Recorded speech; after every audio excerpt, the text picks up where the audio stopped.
विष्णुवे नमः। आप सभी को पद्मिनी एकादशी की हार्दिक शुभकामनाएं। पद्मिनी एकादशी मलमास या अधिक मास में आती है। इसे कमला एकादशी भी कहा जाता है। अधिक मास की शुरुआत 18 जुलाई से हो चुकी है। इसका समापन 16 अगस्त को होगा। इसे पुरुषोत्तम मास भी कहा जाता है।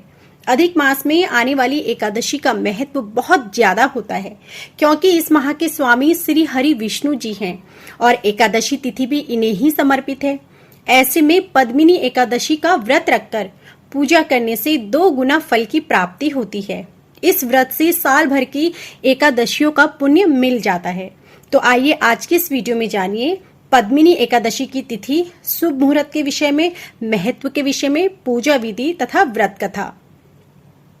पंचांग के अनुसार सावन मास के शुक्ल पक्ष की एकादशी तिथि 28 जुलाई 2023 दिन शुक्रवार को दोपहर 2:51 पर शुरू हो रही है और इसका समापन 29 जुलाई शनिवार को दोपहर 1:05 पर होगा। उदया तिथि के अनुसार पद्मिनी एकादशी का व्रत 29 जुलाई दिन शनिवार को रखा जाएगा।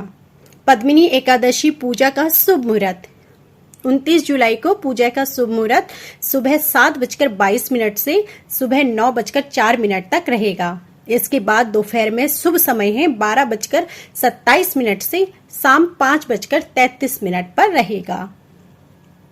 पद्मिनी एकादशी व्रत का पारण यानी व्रत खोलने का शुभ मुहूर्त सुबह 5:41 से सुबह 8:24 पर रहेगा। ध्यान रहे कि व्रत का पारण निर्धारित समय पर ही हो।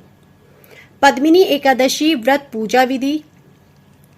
पद्मिनी एकादशी के दिन सुबह जल्दी उठकर स्नान आदि कर सूर्य देव को अर्घ्य दें। फिर भगवान विष्णु जी की पूजा आराधना करें। ब्राह्मणों को फलाहार तथा भोजन कराएं और उन्हें दान दक्षिणा दें। इस दिन एकादशी व्रत कथा अवश्य सुनें। भगवान के भजन या मंत्रों का पाठ करें। एकादशी व्रत द्वादशी के दिन पारण मुहूर्त में ही खोलें। पद्मिनी एकादशी व्रत का महत्व।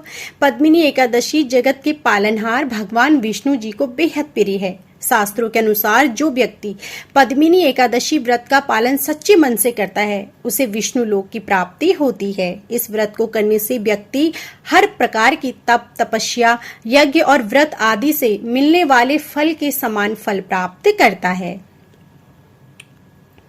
पद्मिनी एकादशी व्रत कथा।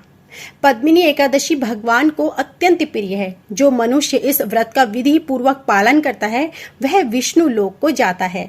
इस व्रत को करने से व्यक्ति को सभी प्रकार के यज्ञ, व्रत और तपस्या का फल प्राप्त होता है। तो रसपान कीजिए पद्मिनी एकादशी की व्रत कथा का। श्री कृष्ण कहते हैं, पूर्व काल में त्रेता युग में हैयक नामक राजा के वंश में कृतवीर्य नाम का राजा महिष्पति पुरी में राज्य करता था। उस राजा की 1000 परम प्रिय स्त्रियां थीं, परंतु उनमें से किसी को भी पुत्र नहीं था जो कि उनके राज्य भार को संभाल सके। देवता, पितृ, सिद्ध तथा अनेक चिकित्सकों आदि से राजा ने पुत्र प्राप्ति के लिए काफी प्रयत्न किए, लेकिन सब असफल रहे। तब राजा ने तपस्या करने का निश्चय किया।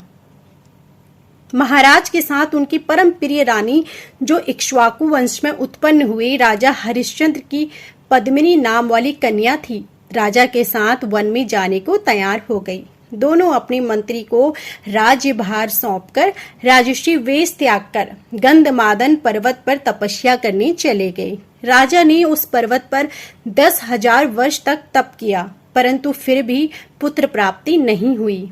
तब पतिव्रता रानी कमल नयनी पद्मिनी से अनुसुया ने कहा, 12 माह से अधिक महत्वपूर्ण मलमास होता है जो 32 मास पश्चात आता है। उसमें द्वादशी युक्त पद्मिनी शुक्ल पक्ष की एकादशी का जागरण समेत व्रत करने से तुम्हारी सारी मनोकामना पूर्ण होंगी और इस व्रत के करने से भगवान तुम पर प्रसन्न होकर तुम्हें शीघ्र ही पुत्र देंगे। रानी पद्मिनी ने पुत्र प्राप्ति की इच्छा से एकादशी का व्रत किया। वह एकादशी को निराहार रहकर रात्रि जागरण करती। इस व्रत से प्रसन्न होकर भगवान विष्णु जी ने उन्हें पुत्र प्राप्ति का वरदान दिया और इसी के प्रभाव से पद्मिनी के घर कृतवीर्य उत्पन्न हुआ, जो बलवान थे और उनके समान तीनों लोकों में कोई बलवान नहीं था। तीनों लोकों में भगवान के सिवा उनको जीतने का सामर्थ्य किसी में नहीं था।